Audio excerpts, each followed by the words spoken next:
ഉറപ്പായിട്ടും അഫ്ഗാനികൾ പോലും ഇത്രയും ടേസ്റ്റിൽ അഫ്ഗാനി ചിക്കൻ ഉണ്ടാക്കിയിട്ടുണ്ടാവില്ല. അപ്പോൾ നമുക്ക് റെസിപ്പി ഒന്ന് നോക്കിയാലോ.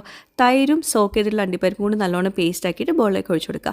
അതിലൂടെ ചിക്കൻ വലിയ കഷ്ണങ്ങളാക്കി തന്നെ ഇട്ട് കൊടുക്കുക. ഇഞ്ചി വെളുത്തുള്ളി പേസ്റ്റ്, കസൂരി മേത്തി, ഏലക്കാപ്പൊടി, ഗരം മസാലപ്പൊടി, കുരുമുളക് പൊടി നമ്മൾ എരിവിനായിട്ട് കൂടുതൽ വേണമെങ്കിൽ ചേർത്ത് കൊടുക്കുക. ഉപ്പ് എല്ലാം കൂടി നന്നായിട്ട് മാരിനേറ്റ് ചെയ്തിട്ട് 1 മണിക്കൂർ ഫ്രിഡ്ജിൽ വയ്ക്കുക. അതിനുശേഷം ഡീപ് ഫ്രൈ ചെയ്തെടുക്കുക. 2 വശവും ഗോൾഡൻ കളർ ആവുന്നവരെ 2 തവണകളായിട്ടാണ് ഞാൻ ഫ്രൈ ആക്കി എടുക്കുന്നത്.